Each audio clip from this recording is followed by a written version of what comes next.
你身边有没有那种经历了很多的事情，但是看起来依旧特别纯粹干净的人？这一类人一定是非常有灵性的人，因为从本质来讲，出淤泥而不染，灵魂越高级的人，他就会越干净，越纯粹，灵性的一面自然也会展示得越充分。你与他接触下来，你就发现他本质更像一个小孩子，其实可能就是老子一直在强调的复归于婴儿，就是在精神层面将自己的心态调整到柔和平静的虚无状态，洗涤污浊，净化身心，自然就会像婴儿般的纯洁天真。所以相由心生，很多人年龄很大，但是会有一张娃娃脸的清纯的感觉。有灵性的人，一般他都可以在那种安静的独处之中去吸取生命的能量。所以表面上你看起来是不合群，但一旦深交以后，你可能发现他历经百般磨难，看遍世间的纷扰，但内心依旧充满阳光与相信的能力，为人就会极为纯粹。再一个就是他们的觉知能力会比较强，可能源于比较丰富的情感，内心的敏感与柔软，就很容易体会到别人的辛苦与不易，就也很容易与周围的事物产生共情，表现出来就会自在与慈悲。也因为此，他就会更容易去把握事物的本质。总体来说，这就叫合道，觉知力会高于一般人。如果你遇到一个灵性高的人，千万不要轻易得罪，因为他们就像是天生带着护身符一样，无论经历了多少风雨坎坷，都无法将他们击垮，反而这些经历会让他们更加包容，更加坚强。你不要看他心地善良，平时话也不多，总是一个人独来独往，就像欺负他。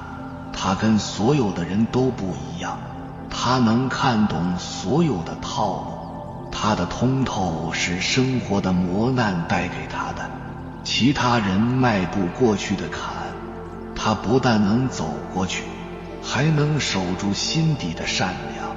灵性很高的人，他知道天之道利而不害，人之道位而不争，这样的人是天选的。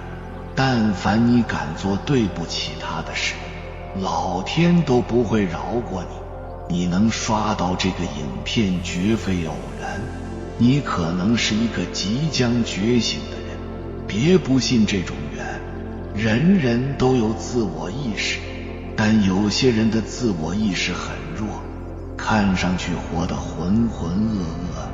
有些人自我意识貌似很强，但为什么他们为了爱恨情仇而烦恼一生，随波逐流，没有活出真正的自我？很多科学家都承认意识就是能量，当然灵性或能量的增长是需要时间学习体会的。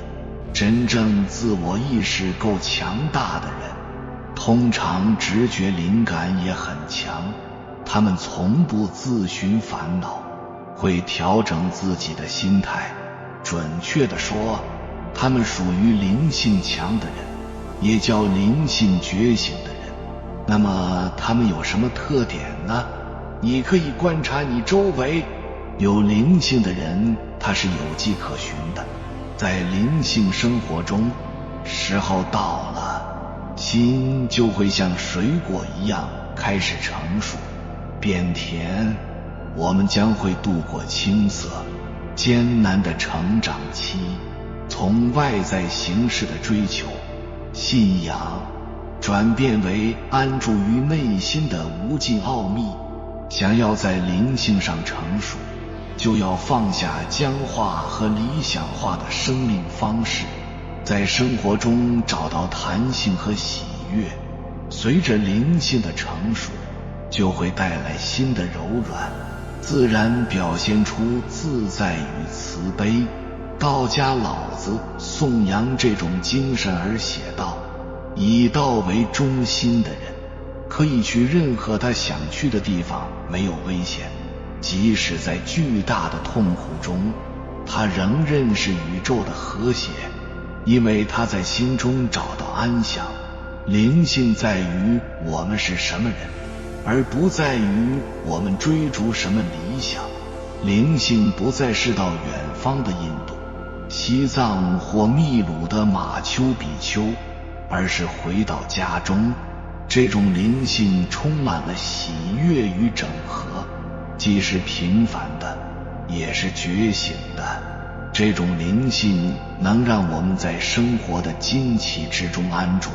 这种成熟的灵性让神圣之光照亮我们，穿透我们。接下来我们一起来探讨灵性成熟一些特质。一、非理想主义。成熟的心不会有完美主义，它安住在存有的慈悲中，而不是完美的楷模里。非理想主义的灵性不会寻求完美的世界，也不试图使自己、身体与人格变得完美，不会根据外在某些极度纯净的特殊形象而对老师或开悟保持浪漫的想法。因此，灵性生活并不是寻求收获或成就，而是去爱和自由。成熟灵性的基础并不是追求完美，也不是要得到某种想象的纯净感，它的基础只是放下，向一切敞开心房的能力。没有完美的理想时，心就能把我们遇见的苦难和不完美转变成慈悲。在这种非理想主义的修行中，即使是无知和恐惧的行为，也能被神圣照亮、穿透，引导我们对一切之中的奥秘感到惊奇，而没有批判和指责。因为我们并不是尝试使世界完美，而是使我们对世上一切的爱变得完美。仁慈。灵性成熟的第二个特质是仁慈，它以自我接纳为基础，对于我们曾经犯下或仍然存在于心中的无知行为或恐惧，若感到罪恶、指责或羞愧，那么就无法展现出仁慈。理解和开放需要慈爱的温暖阳光。你不需要当一个好人，也不需要跪行穿越100里的沙漠以示悔改，你只需让内心的柔软之物去爱其所爱。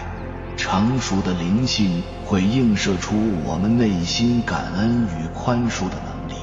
三、耐性。灵性成熟的第三个特质是耐性。耐性能让我们与法、即道和谐共处，就如庄子所说，古时候的真人不以心对抗道，也不试图以自己的想法来帮助道。成熟的灵性的解决性的过程需要经过许多季节和周期，它要求我们做出最深的承诺，在心中坐定，并向生活的每一个部分敞开。真正的耐性不是为了要有所得，也不是为了任何成就。耐性能让我们向超越时间的事物敞开。佛陀谈到要修行10万大劫的时间，意思不是说要花上无穷的时间才能觉醒，而是只觉醒是超越时间的。觉醒不在于几周、几年或几辈子，而是指现在就以爱和耐性打开自己，进入奥秘。4. 活在当下。灵性成熟的第4个特质就是活在当下。灵性的觉醒发生在此时此刻的生活中。禅宗传统认为，狂喜之后就是洗衣做饭。灵性的成熟不只会在超越中展现，也会在内心展现。想要让神圣照亮穿透我们的每一个动作，超常意识状态，超凡的心灵经验，意识的巨大开启都很重要，但其重要性不在经验本身，而在于这些经验促使我们转注意自己化身为人，在人身中增长智慧，深化慈悲的能力。在当下此刻，成熟的灵性允许我们言行一致，彼此的行动、话语及碰触好像在反映最深处的知识。我们会变得更有活力，更活在当下。我们会发现自己的呼吸、身体和身为人的限制都是神圣的一部分。这种成熟会倾听我们的身体，爱身体的每一部分，包括身体的愉悦和悲伤。它会倾听心的声音，热爱心的感受能力。以这种方式活在当下，正是慈悲和了解的真正来源。佛陀说，只有在我们自己的身体里带着他的心，才会看见束缚和苦难，也只有在此，我们才能找到真正的解脱。5. 整合而体正的神圣。灵性成熟的第5个特质就是整合而体正的神圣感。整合就是不在生活中制造切割的区块，不划分神圣与不神圣。体正是指在我们的言语和行为中重视灵性，否则我们的灵性就没有任何真正的价值。整合而体正的灵性修行包括我们的工作、家庭和创造力。个人和普世是相互连结的，灵性生活的普遍真理只能在每一个特定的个人环境中实现。我们的生活方式就是我们的灵性生活。就如一位有智慧的学生所说的，如果你真的想了解一位禅学大师，就要和他的妻子谈一谈。灵性的整合感使我们了解，若想把光明和慈悲带进世界，就得从自己的生活开始。真正的灵性修行在于我们亲身的生活，而不是任何特殊经验或我们信奉的哲学。这种个人取向的修行方式，重视生活中个体和普遍2个面向，尊重生命是生与死之间的无常之物，也肯定我们独特的身体、家庭和社会，以及个人的历史，包括我们拥有的一切喜悦与悲伤。从这个角度来看，个人的觉醒是关乎所有生命的大事。亚马逊丛林有900种黄蜂，每一种都会传播一种特殊无花果树的花粉。这些无花果树是雨林中所有小型哺乳动物的主要食物来源，而这些小型动物又是美洲豹、猴子、野猪等动物的食物。每一种黄蜂都维系了一条食物链上其他动物的生存。同样地，世界上每一个个体都有其独特的贡献。灵性生活的实现不可能通过模仿，而需经由个人身为世上某个男子或女子的特殊天赋与能力来达成。这是真正的无价之宝。当我们能肯定自己独特的天命，就能让自己亲身的生活成为佛陀示现的新形式。6. 质疑。灵性成熟的第6个特质是质疑。我们并不是要采纳一种哲学，或是盲目遵循一个伟大的老师或一条迷人的道路，而是要体认我们必须为自己而看见。这种质疑的性质被佛陀称为责法，也就是自己对真理的研究。这是一种发现真相的意愿，没有模仿，也不是追随别人的智慧。这种质疑结合了思想的开放、禅宗的不知道的心和一种分辨的智慧，能区分有意与无意的事，能一直睁开愿意学习的双眼，带着开放的态度，我们就能一直学习。质疑使我们既能运用传统的伟大智慧，向老师学习，成为团体的一部分，同时仍与自己保持接触，能在非常尊重自己的整合与觉醒中看见真理，述说真理。这种质疑可能不会使我们对自己更加确定，但能让我们对自己更加诚实。7. 弹性。灵性成熟的第7个特质是弹性。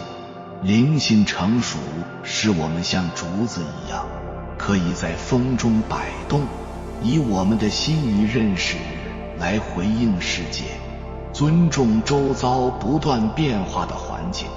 灵性成熟的人已学会留在当下和放下的伟大艺术。弹性使他们能了解，并不是只有一种修行方式，也不是只有一种美好的灵性传承，而是有许多方式。了解灵性生活不是采纳某种特定的哲学、整套信仰或教法，不能据此反对某人或某事，这是一种新的自在。了解所有灵性工具都只是竹筏，用来跨越河流，达到自由。佛陀在最早期的对话录中警告我们不要把竹筏当成彼岸，并反对采纳任何僵化的主张或观点。他接着说，对一位不采纳任何观点的智者而言，这个世界怎么可能会有任何造成冲突的事呢？佛陀劝告大家以自由取代傲慢，并提醒追随者，坚持某些哲学和观点的人只是在四处打扰别人。新的弹性能为灵性修行注入幽默感，让我们看见千万种可以觉醒的有益方法，有时适合正式而有系统的方法，有时却适合出乎意料、不寻常而令人吃惊的方法。8. 拥抱对立面。灵性成熟的第8个特质就是拥抱对立面。这种能力可以让心容纳生命的矛盾。我们还是孩子时，会在父母提供我们所需时，把他们看成100%的好人。当他们无法满足我们的欲望或不照我们的期望而做时，就把他们看成100%的坏人。孩子的意识发展最终会使他们清楚了解父母，了解同一个人同时有好有坏，有爱也有愤怒，有慷慨也有恐惧。灵性修行的成熟也有类似的发展。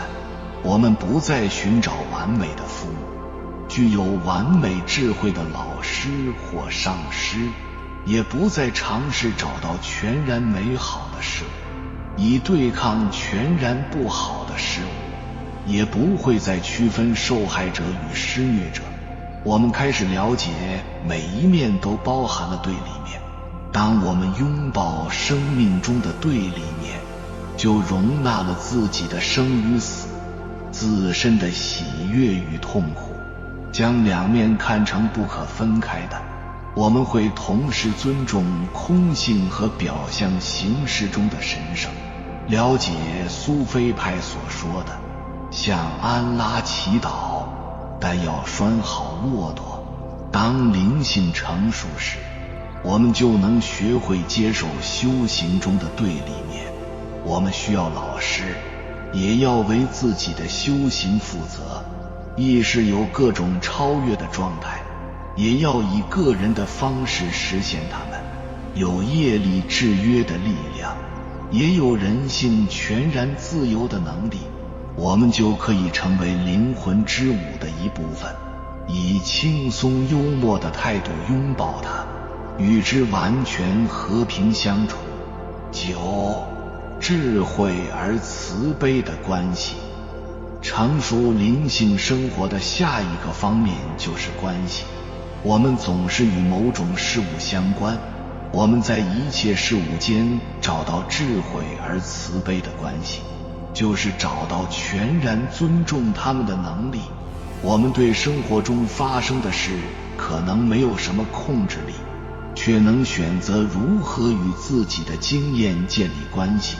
成熟的灵性就是在关系中接纳生命，愿意与生活中的一切建立关系，就能产生修行的精神，视一切为神圣的。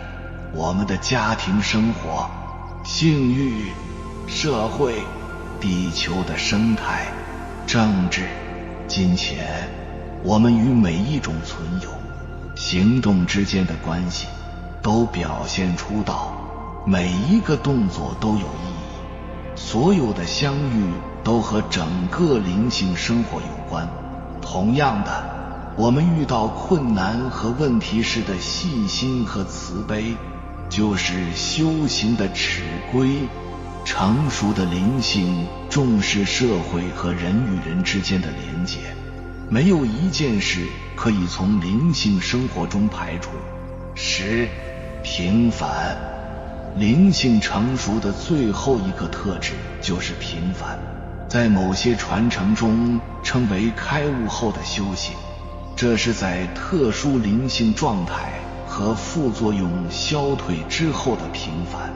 尼萨加达塔是不二论的大师，有人问他的意识和周遭的寻道者有何不同？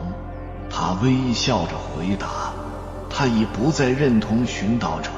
没错，他会坐着等待早餐、午餐，饥肠辘辘，也许像其他人一样不耐烦，但其下是有如海洋般的安详与了解。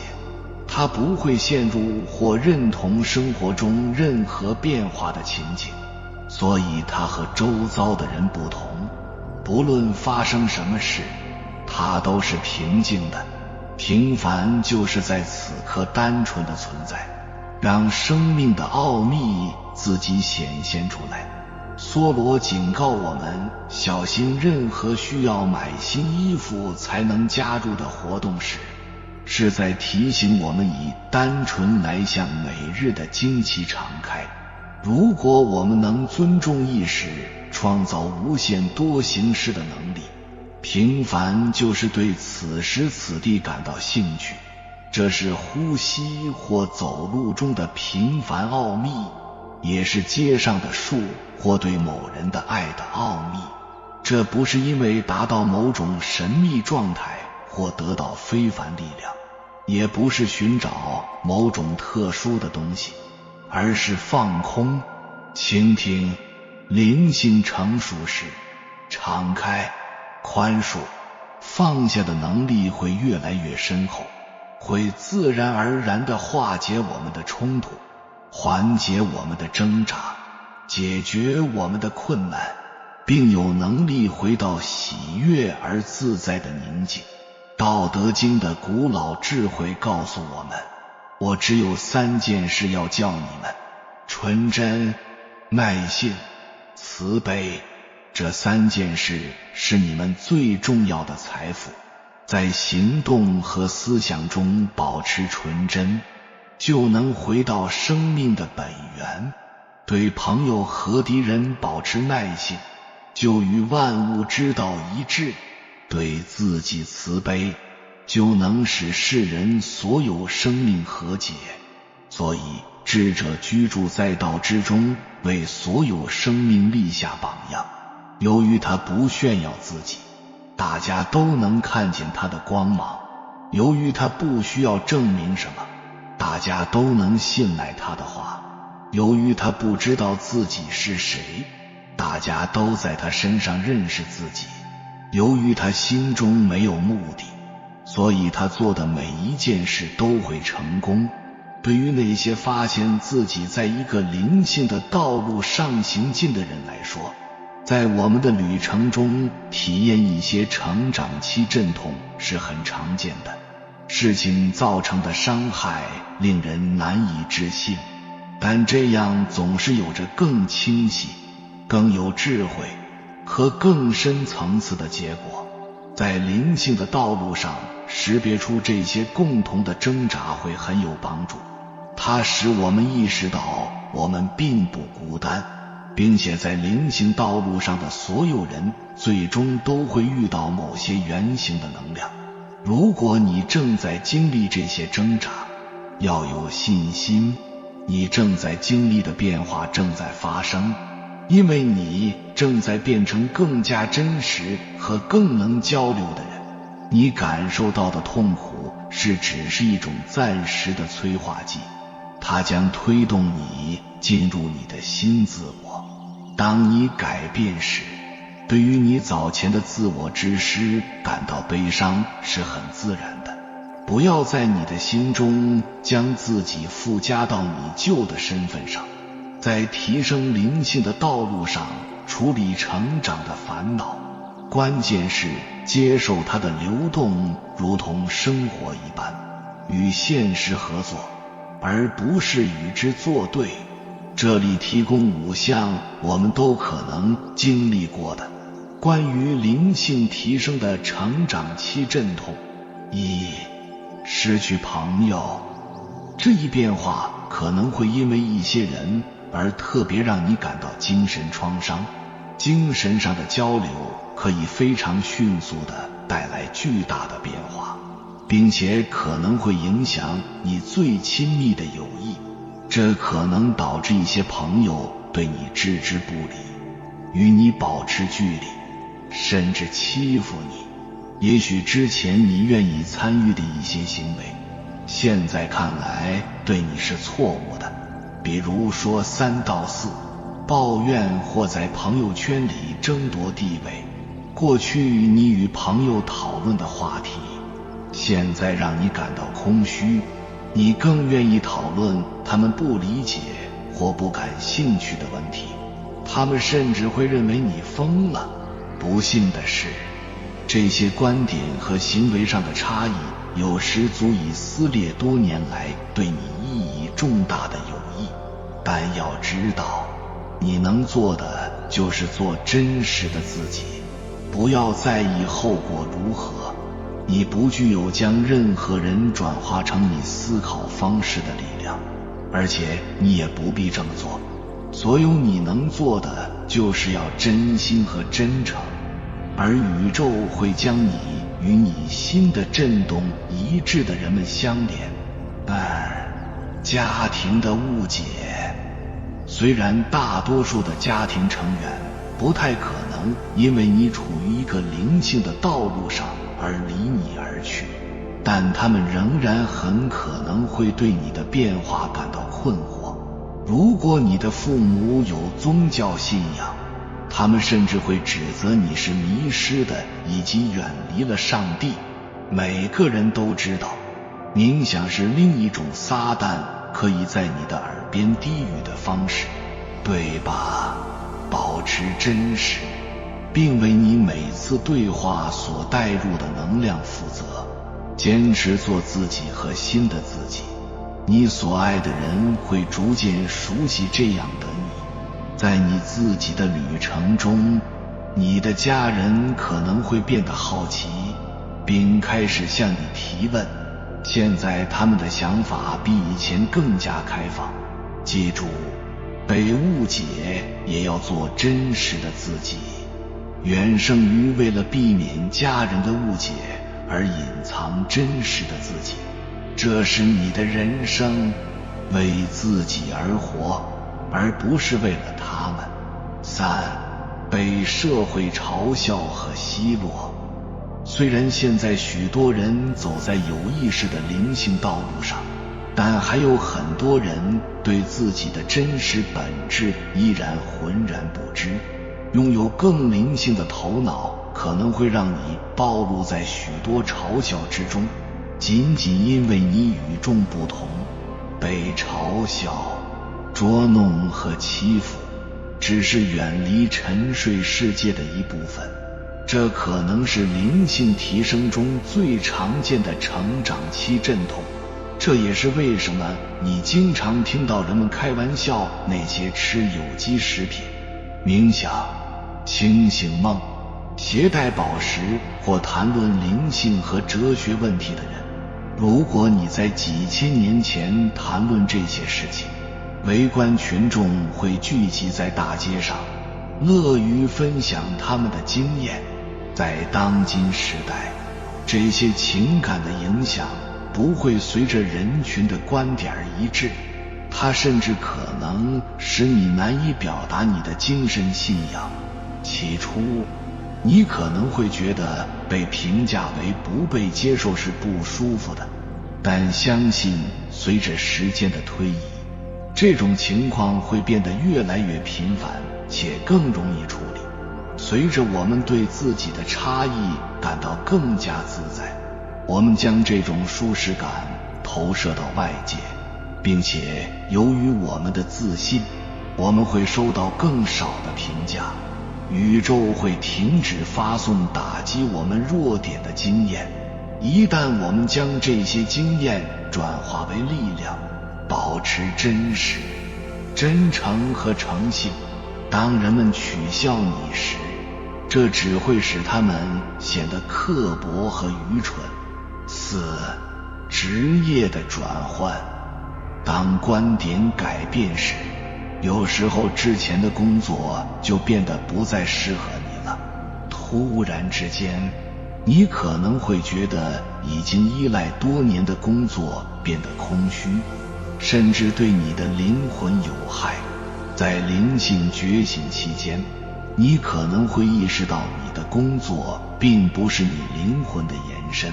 对于一些人来说，职业生涯的转换可能是有意和计划好的，但对于其他人来说，它可能会以突然被开除或解雇的形式出现。当你的振动与工作不匹配时，你或你的雇主迟早会出于每个人的最大利益考虑，决定是否让你离开你的工作。这只是时间早晚的问题。这种突然的转变可能非常痛苦，但要有信心，这一切发生是有原因的，它为你未来更快乐和满足奠定了基础。人生苦短，与其把时间浪费在不适合的事情上，不如做些能让你的灵魂生动活跃的事情。向宇宙臣服，它会引导你走向在精神上和职业上你所该归属的地方。5. 孤独。孤独是灵性提升的一种自然副产品。随着我们的关系、工作和生活方式的改变，我们对事物的信赖能力也会不同于以往。在这样的时代，与精神性团体融为一体是很好的选择。宇宙会为你设置新的框架，以支持你的新生活方式，但你必须做出努力去为自己创造，使自己和宇宙的中途相遇。好消息是，当你在相同的路径上找到人时，你可以放心，他们将提供真正的鼓舞人心的友谊。相比以前那些被竞争和消极情绪影响的关系，现在你可能会发现你有更少的朋友，但这些朋友更加适合你，在质量上有所提升，但在数量上有所减少。与此同时，练习认识自己和实现自我，学会坦然面对作为你自己。并非每个人都会经历所有的这些调整，但如果这些其中的任何一个适用于你，要知道你并不孤单。对宇宙要有耐心，并保留完整的自己到新版本的自己，其余的你就不用操心了。如果你正在经历灵性的成长期阵痛，要明白，在一天的结束时，它们只是你正在成长和进化的迹象。影片中列出的所有这些事情，实际上正是你走在正确道路上的迹象。所以，不要认为你做错了什么，或者因为采用新的生活方式而做出不当的选择，尽管这可能让你周围的人感到困惑。忠于自己，假以时日，你终会变得更加自在和稳定。当你通过砥砺自己和探索真性情来调整情绪、思想和意图时，宇宙总会为你提供所需的生活。要有耐心并相信宇宙。为了成长为新的自己，首先你必须摆脱旧有的束缚。有缘人，感谢你看到最后。如果今天的影片对你有所帮助，请按个赞给我响应，回复一句保护我的灵性。愿你早日元神醒来，找回内心的平静快乐，永远活在祥和、喜悦和爱中，乘风破浪。还没有订阅频道的，请点击右侧的订阅按钮，与我们建立更深的连接。随缘加入会员，与同频之人共修福报，随喜转发，传播善知识，功德无量。